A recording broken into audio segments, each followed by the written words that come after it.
Welcome to story board. తల్లిని చంపి బిడ్డను బతికించారు. ఆ బిడ్డను జాగ్రత్తగా కాపాడాలి. ఆంధ్రప్రదేశ్ కు ఢిల్లీని మించిన రాజధాని కట్టిస్తాం, 15 ఏళ్లు ప్రత్యేక హోదా ఇస్తాం. ఇలాంటి మాటలు ఎక్కడో విన్నట్లుందా? 2.5 ఏళ్ల క్రితం ప్రధానమంత్రి అభ్యర్థి హోదాలో నరేంద్ర మోడీ చెబుతుంటే బీజేపీ సీనియర్ నేత వెంకయ్య నాయుడు తెలుగులో అనువదించి మరీ చెప్పారు.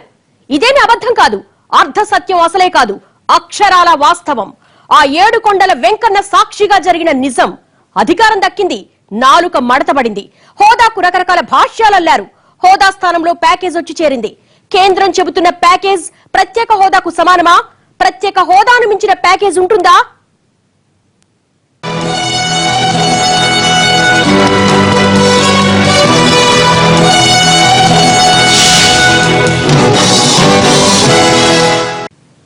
అప్పుడెప్పుడో 2-3 దశాబ్దాల క్రితం టీవీలు లేవు, పత్రికలున్నా 1 ప్రజల్లో రాజకీయ చైతన్యం అంతంత మాత్రమే. అలాంటప్పుడు ఏం చెప్పినా నడిచింది. ఇప్పుడు కూడా నడుస్తుంది అనుకుంటే ఎలా? ఇప్పుడు పరిస్థితి మారింది. టీవీలు, ఇంటర్నెట్, సామాజిక మాధ్యమాలు ప్రజల్లో సాంఘిక చైతన్యం ఉరకలేస్తోంది. ఇలాంటి సమయంలో ప్రత్యేక హోదా ఇస్తామని చెప్పిన వాళ్ళు మాట మార్చేసి ప్యాకేజ్ ఇస్తాం, అది చేస్తాం, ఇది చేస్తామని కబుర్లు చెబితే ఎలా? ఇక్కడ ఆంధ్రుడి కడుపు మండుతోంది. సహనం చివరి అంచుకు చేరింది. దాని తీవ్రత ఎలా ఉంటుందో చూడాలని కేంద్రం భావిస్తోందా? For purposes of central assistance, special category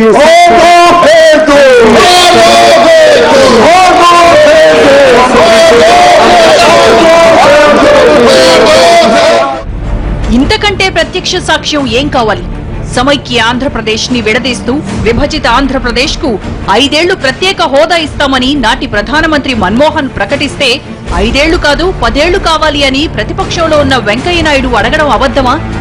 దాన్ని ప్రతిపక్ష నేత హోదాలో అరుణ్ జైట్లీ సమర్థించడం అబద్ధమా?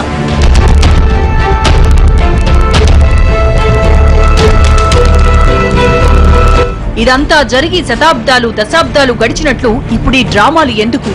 రాజధాని లేదు, పీకల్లోతు అప్పులు, భరించలేనంత రెవెన్యూ లోటు, ఇలాంటి సమస్యలతో ఒక రాష్ట్రాన్ని ఏర్పాటు చేసి దానికి హోదా ఇస్తామని చెప్పి ఇప్పుడు ఇవ్వకపోతే ఎలా? కడుపు మండిన ఆంధ్రుడు అడుగుతున్న ప్రశ్నకు సమాధానం చెప్పేది ఎవరు? ఒకటి మాట తప్పిన వాళ్ళు బీజేపీ వాళ్ళు. ఆంధ్రప్రదేశ్ రాష్ట్రాన్ని అధోగతి పాలు చేయడానికి, అంధకారంలో ఉంచడానికి, ఎన్నికల్లో గెలవడానికి ఎన్నెన్నో హామీలిస్తారు. అడగని వాడితే పాపం అన్నట్లు వాగ్దానాలు చేస్తారు. కానీ 5 కోట్ల మంది వర్తమానం, భవిష్యత్తుతో ముడిపడి ఉన్న అంశంపై హామీ ఇచ్చి అధికారంలోకి వచ్చి ఆ పైన నాలుక మడతేస్తే దాన్ని ఏమనాలి? ఎన్డీఏ ప్రభుత్వం అనాలా?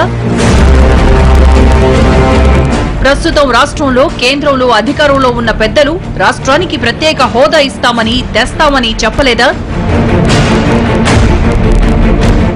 ఎన్నికలకు ముందు హోదా కాదు ప్యాకేజ్ మాత్రమే ఇస్తామని చెప్పారా?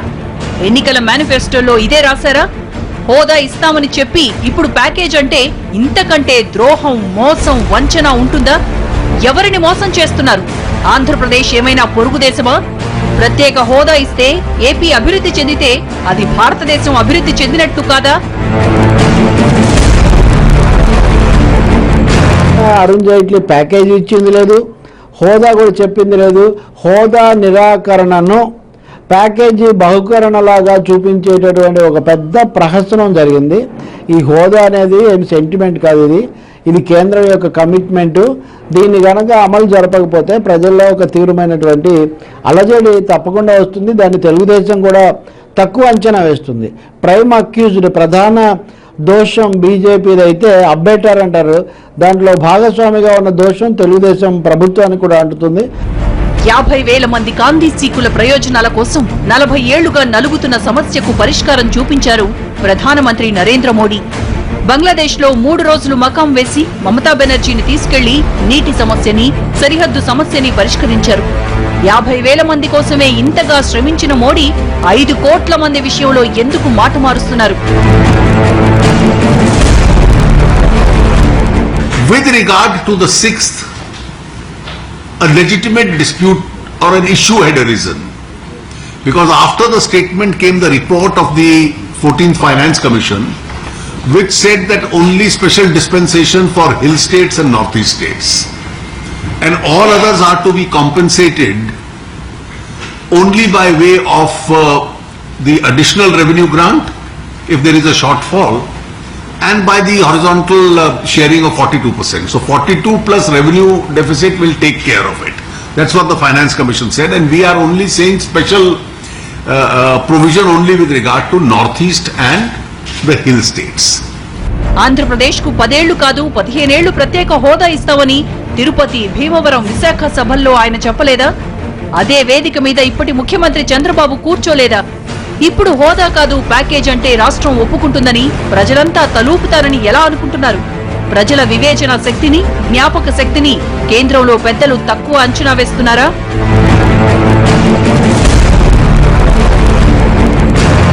అర్ధరాత్రి అరుణ్ జైట్లీ గారు ప్రకటన చూసి మా కడుపులు తరుక్కుపోయి 2014లో మేము దగాపడ్డాం, మా ప్రజలు దగాపడ్డారు, మా రాష్ట్రం దగాపడ్డది. ఆ దగా నుంచి కోలుకోవాలంటే ప్రత్యేక హోదా ఆంధ్రుల హక్కు, ఊరు వేసే భిక్ష కాదు అని విద్యార్థులందరం కలిసి కూడా పోరాడదలుచుకున్నాం. ఆంధ్రప్రదేశ్ కు హోదాను మించిన ప్యాకేజ్ సిద్ధం చేశామని అరుణ్ జైట్లీ చేసిన ప్రకటన ఆంధ్రుల్ని అవమానించడం కాక మరేంటి? ఆంధ్రప్రదేశ్ కి కొత్తగా ఆయన ఏం ప్రకటించారు? విభజన చట్టంలో ఉన్న హామీల్ని అమలు చేయడం కేంద్రం బాధ్యత. అది కూడా ఏదో ఏపీకి కిరీటం పెడుతున్నట్లు ప్రకటించడం అత్యంత దారుణం. విభజన చట్టంలో ఉన్న హామీల్ని ప్రస్తావించి చేతికి ఎముక లేకుండా దాన ధర్మాలు చేస్తున్నట్లు బిల్డప్ ఇస్తే ప్రజలు నమ్మేస్తారా? రెవెన్యూ లోటు భర్తీ, విశాఖ రైల్వే జోన్, రాజధాని నిర్మాణానికి సాయం, విద్యా సంస్థల ఏర్పాటు లాంటివన్నీ విభజన చట్టంలో ఉన్న అంశాలే. చట్టంలో లేనిది ప్రజలకు తప్పకుండా ఇస్తామని హామీ చేసింది ప్రత్యేక హోదా. ఏపీకి స్పెషల్ స్టేటస్ ఇవ్వడానికి కేంద్రానికి అభ్యంతరం ఏంటి?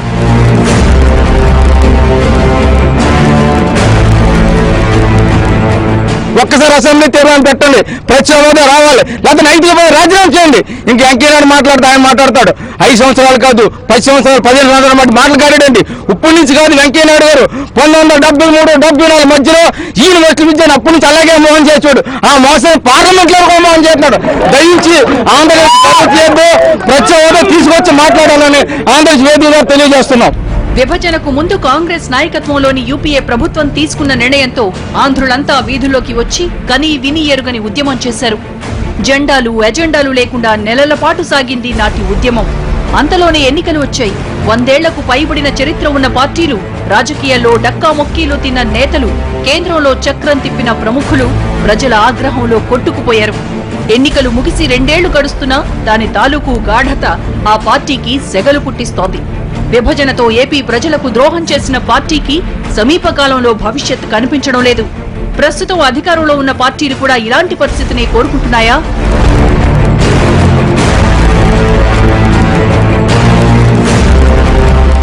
ఒక ప్రత్యేకమైన పరిస్థితుల్లో రాష్ట్రం విడిపోతే మనకి పార్లమెంట్ మొత్తం మూశారు. ఈ రోజు నీతి ఆయోగ్ అంటారు, ఇంకోటేమో ఫైనాన్స్ కమిషన్ అంటారు. క్యాబినెట్ ఆమోదం చేస్తే ప్రత్యేక హోదా ఇవ్వచ్చు, ఖచ్చితంగా ఇవ్వచ్చు. నీతి ఆయోగ్ తో పని లేదు, ఫైనాన్స్ కమిషన్ తో పని లేదు. They are only the recommended bodies. ప్రత్యేక హోదా మా హక్కంటూ ప్రజలంతా వీధుల్లో కదం తొక్కుతున్నారు. రాష్ట్ర విభజనపై నాటి కేంద్ర మంత్రి చిదంబరం ప్రకటన తర్వాత 13 జిల్లాల్లో కనిపించిన ఉద్యమం అరుణ్ జైట్లీ ప్రకటన తర్వాత మరోసారి కనిపిస్తోంది. రాష్ట్రంలో, కేంద్రంలో బీజేపీకి భాగస్వామిగా ఉన్న టీడీపీ కూడా ప్యాకేజ్, ప్రత్యేక హోదాకు ప్రత్యామ్నాయం కాదని ఉద్యమిస్తోంది. ఆంధ్రప్రదేశ్ కు స్పెషల్ స్టేటస్ ఇచ్చే విషయంలో కేంద్రం వైఖరి మారకపోతే బీజేపీ, టీడీపీకి కూడా గడ్డు పరిస్థితులు ఎదురుకావడం ఖాయం. హోదా కోసం ఆంధ్రుడు ఉద్యమిస్తున్న తీరు మరో స్వతంత్ర పోరాటాన్ని గుర్తుకు తెస్తోంది. ఈ పోరాటానికి పార్టీలు తల వంచుతాయా, లేక ఆంధ్రుల ఆగ్రహ జ్వాలల్లో మసైపోతాయా తేల్చుకోవాల్సింది కేంద్రంలో, రాష్ట్రంలో అధికారంలో ఉన్న పెద్దలే. వంచన, నయవంచన, ద్రోహం, నమ్మక ద్రోహం. ఆనాడేం చెప్పారు, నేడేం చేస్తున్నారు? రాజ్యాంగ సవరణ అప్పుడు గుర్తుకు రాలేదా? వివరాలు బ్రేక్ తర్వాత చూద్దాం.